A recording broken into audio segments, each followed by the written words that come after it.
Have you ever met someone who, when asked about hobbies, responds with a simple shrug? While most people have at least one passion, be it cooking, traveling, collecting or playing sports, they seem indifferent, as if free time is just a void to be filled with routine tasks. At first glance, it may seem like there is a lack of enthusiasm or even a certain apathy towards life. But is this lack of hobbies really a sign of disinterest, or does it hide a different way of seeing the world? Before making any judgment, it is important to say, there is nothing wrong with not having a hobby. Society often romanticizes the idea that everyone should have an extracurricular activity, a hobby that defines who they are, as if a person's identity depends on how many things they do in their free time. But the truth is, some people just don't feel the need to fill every minute with something productive or fun. And that doesn't make them any less interesting or fulfilled. In fact, it can reveal a mind that works in a unique way. Behind this apparent indifference, there are reasons that go far beyond laziness or lack of creativity. Perhaps, at some point in their lives, these people have been forced to do things they didn't like, whether due to family, school, or social pressure, and have developed a resistance to any activity that seems like a disguised obligation. The brain then learns to associate hobbies with demands and frustrations, and the natural response is to move away. If I don't expect anything, I won't be disappointed. This logic, which seems defensive, may just be a form of self-protection. Another possibility is that these people find pleasure in things that are not traditionally considered hobbies. For them, happiness can be in moments of silence, in observing the world around them without the need to actively interact with it, or even in small routines that others would find monotonous. A peaceful breakfast, a deep conversation with a friend, or simply lying down listening to the sound of rain can be forms of leisure as valid as painting a picture or climbing a mountain. The problem is that society tends to value only what is visible, what can be displayed or shared, and these intimate experiences end up being underestimated. There are also those who don't need hobbies because their mind is already constantly occupied.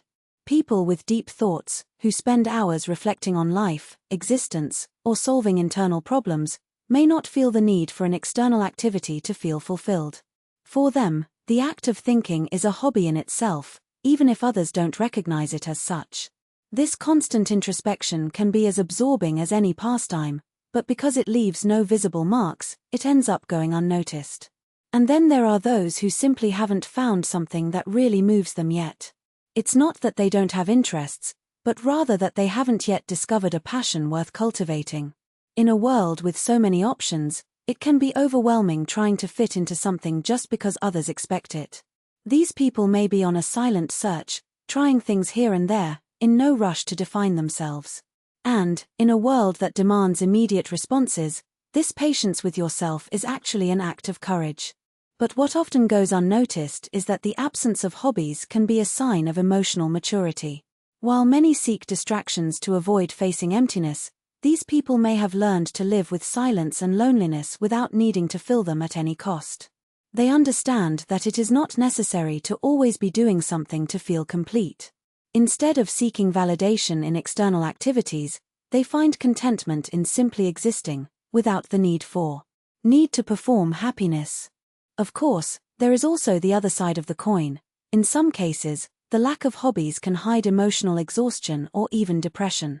When a person loses interest in everything, including the things that used to give them pleasure, it could be a sign that something deeper is happening. In this case, indifference is not a choice, but a symptom. But even here, it's important not to judge. Sometimes the first step to reconnecting with life is allowing yourself to do nothing, without guilt, until the desire to explore the world returns naturally. If you identify with this, know that you are not lazy, nor dull, nor less interesting than others. Maybe you've just discovered that life doesn't have to be a rush of activities to be meaningful. Your value is not in what you do in your free time, but in how you live each moment, even the seemingly empty ones. And if you don't have a hobby today, there's no rush. Sometimes the greatest art is knowing how to wait for inspiration to arrive. And if this text made sense to you, comment here. Don't you also have hobbies or know someone like that? Share with anyone who needs to hear that it's okay to just be. And if you want more reflections like this, stick around, because there is always more to explore. Until next time. The silence that speaks. when indifference is a language of its own. Have you ever stopped to think that a lack of interest could actually be a form of deep interest? Not because of what is in front, but because of what is inside. There are people who are not excited about hobbies, travel, or even the social rituals that everyone celebrates, not because they are empty, but because their focus is on a different frequency. Imagine a person who, while others collect experiences, collects silences. That, instead of filling the agenda with activities, fills the mind with questions. For her, indifference is not apathy, but a filter, a way of not being distracted by what doesn't resonate. It's as if saying, I prefer not to spend my energy on what doesn't feed me. But here comes the question that few ask: what happens when this selection becomes so rigorous that almost nothing passes through the sieve? When does a person begin to question even the things they once loved? It could be a sign that she's transitioning not necessarily to something worse, but to something more authentic. The art of not belonging, and why it's a superpower. There is a subtle difference between not being interested in anything and not being interested in what is imposed. The first may be a warning, the second is often an act of silent rebellion. Think about people who. They don't follow series or fads not because of lack of curiosity, but because they prefer to create their own narratives. They don't celebrate conventional dates, not out of bitterness, but because they celebrate life in everyday life, without needing a calendar. They don't have a team or tribes not because of isolation, but because they refuse to reduce their identity to labels. These choices, or lack thereof, are not empty. They are purposeful blank spaces, like the pauses in a song that give meaning to the notes. The problem is that in a society that measures value by productivity and belonging, deliberate emptiness is often mistaken for a lack of purpose. But what if it's just the opposite? What if selective indifference is the way to find what really matters? The paradox of will, when not wanting is an invitation. Here's an inconvenient truth: sometimes we really don't want anything. And this is not a defect, it is a sign that the soul is in recalibration mode.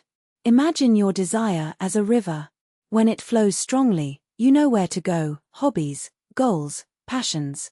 When it temporarily dries up, it's not because the water is gone, it's because it is accumulating somewhere else, underground, preparing a new course. The mistake is to force the current. When the earth is eager to absorb, sometimes not doing is the deepest doing.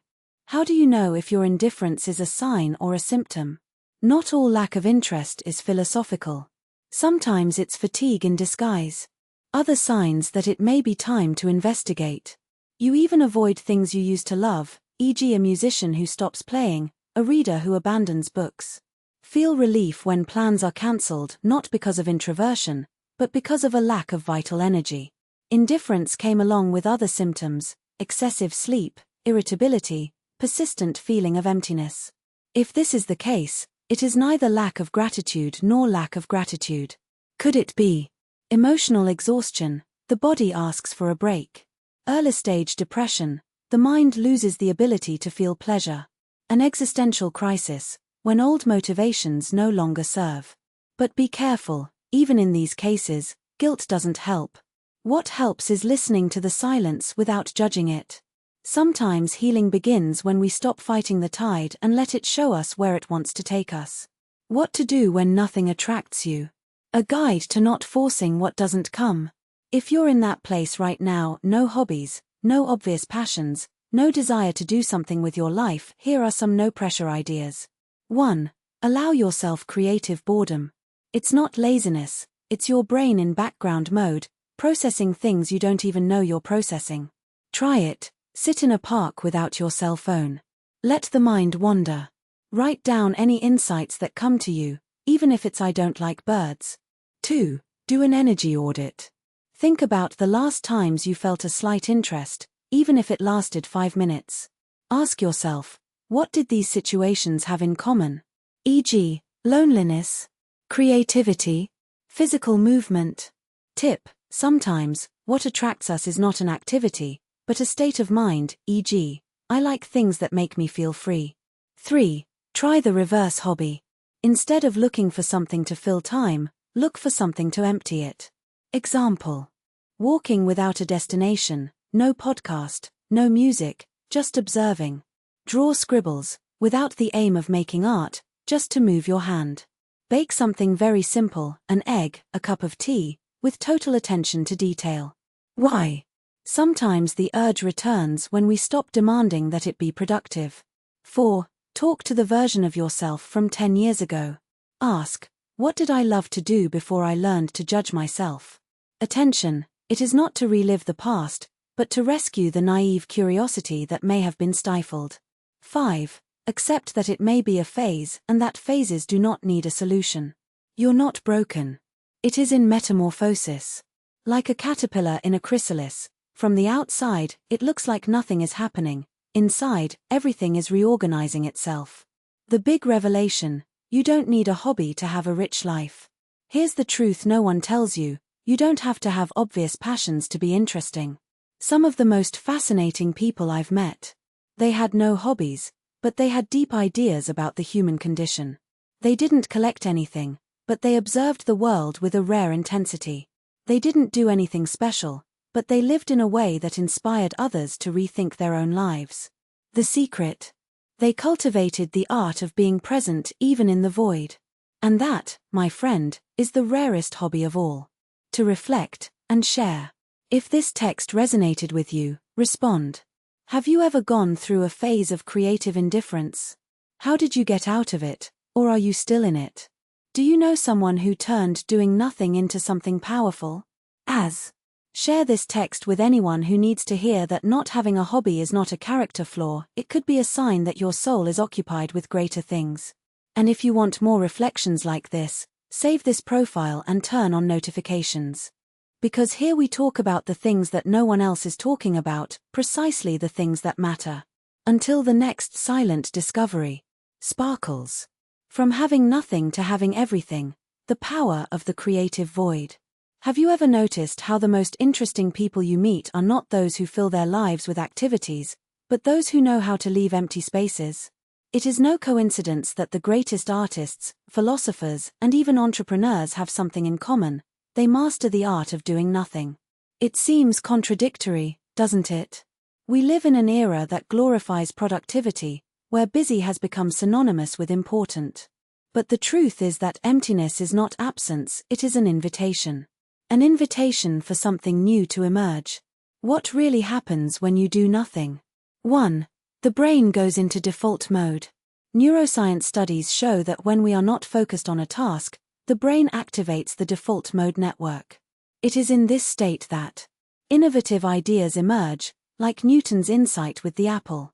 Memories are reorganized, which explains those ahas in the shower. Complex problems are solved without conscious effort. Tip: if you're stuck on a project, stop trying to solve it. Go walk aimlessly. The answer will come. 2. You develop the peripheral vision of life. Those who are always busy only see what is in front of them. Those who cultivate leisure notice the details that others ignore. The expression on a stranger's face that reveals an unspoken story. The cloud pattern that inspires an unexpected solution. The silence between the words of a conversation, where the real truth hides.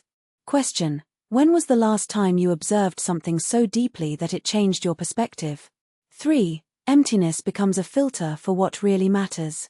When you stop filling every minute, superfluous things fall away by themselves. Only what has weight remains. Relationships that nourish, not those that just take up space. Work that has meaning, not those that just pay bills. Dreams that are worth it, not those imposed by society. Reflection: what would you give up if you weren't afraid of silence? The 3 types of doing nothing, and how each one transforms your life. Type: what it looks like, what really happens. Real example. Creative leisure: I'm just looking out the window. The brain connects loose ideas, generating innovation. Einstein imagining riding a tram at the speed of light, theory of relativity. Strategic silence: I'm not talking because I have nothing to say. You absorb crucial information that talkers miss. Investors like Warren Buffett, who spend hours reading in silence before deciding. Existential pause: I'm not doing anything useful. You question the purpose of your actions, eliminating what doesn't serve. Steve Jobs in India, where not doing led him to rethink technology. Practical tip: Creative leisure. Block 30 minutes a day to do nothing, no cell phone, no goals. Write down any insights that emerge. Strategic silence. In meetings, be the last person to speak. Notice what others ignore. Existential pause. Once a month, ask, if I only had 6 months to live, what would I stop doing tomorrow? The paradox. Those who do nothing, do everything. Society tells you, you need a hobby, but what if your hobby is observing life? Idle time is wasted time, but what if it was precisely during this time that you found your voice? Interesting people have passions, but what if your passion is the art of being present? The inconvenient truth. The most memorable people are not those who do more, but those who live with intensity what they do even if it is nothing. Example. Agatha Christie wrote her best novels while washing dishes. She called it creative housework. Alan Watts, philosopher, said that his greatest ideas came when he smoked a cigar looking at the sea. Miyamoto Musashi, the greatest samurai in history, won his last duel by arriving hours late and carving a wooden staff while he waited. His opponent, nervous about the delay, missed his first blow. Shocking question. What if you're so busy trying to have an interesting life that you're missing out on real life? How to turn doing nothing into your superpower. 1. Unlearn guilt. The next time someone asks what have you been up to? If you don't have a productive response, try saying, I've been watching things more closely. It's surprising what you see when you stop running. Effect. You redefine what it means to do something, and it's confusing, in a good way. 2. Create emptiness rituals. Mornings without an agenda. Wake up and don't plan the first few hours. Let the day unfold. Walks without a destination. Go outside and follow your instinct. No GPS, no goal. Nights of sacred boredom. Turn off all screens and see what emerges from the silence. 3. Document don't do insights. Have a notebook or app just to write down what comes up when you are idle. You will be surprised by the amount of solutions to old problems, business or project ideas, revelations about relationships. 4. Use emptiness as a decision criterion. Before accepting an appointment, ask, will this take me out of my doing nothing quality? If the answer is yes, refuse without guilt. Your empty time is sacred. To reflect and act. 1. 7 days of creative emptiness challenge. For a week, block off 1 hour a day to do nothing productive. Could it be? Sit on a park bench and watch people. Lying on the floor looking at the ceiling. Walking aimlessly around the city. On the 7th day, write down. What insights emerged? What did you notice that you would normally ignore? How do you feel about your busy life now? 2. Share your experience. Comment here. What did you discover when you stopped doing it? Or, if you prefer, send a private message telling us how it went. I love hearing these stories, and will respond with personalized reflections. 3. For those who still think that doing nothing is a waste of time. Radical experiment. Spend a weekend without any planned tasks. No to-do list, no commitments, no shoulds. Just you and time. I bet Sunday night you'll have more clarity than you've had in months of rushing around. The ultimate truth, that few dare to live. You don't need to have an Instagrammable hobby. Always be doing something useful. Justify your empty time to others. Because the void is not a hole to be filled, it is a sacred space where life reveals itself. And if today you feel guilty about having nothing to show, remember. The most fascinating people I met didn't have things to show off, but stories to tell, and the best stories are born in silences, not in crowds. So, allow yourself. Not having a hobby. Not having an obvious passion. Not having a ready answer to so, what have you been doing? Because, in the end, those who live nothing intensely end up having everything. Share this text with anyone who needs to hear that. White heavy checkmark doing nothing is not laziness, it's preparation. White heavy checkmark observing the world is a revolutionary act. White heavy checkmark the best ideas come when you stop looking for them. And if you want more reflections like this, save this profile and turn on notifications. Here we talk about the things that really matter, the ones that no one else is talking about. Until the next break that changes all. Milky Way.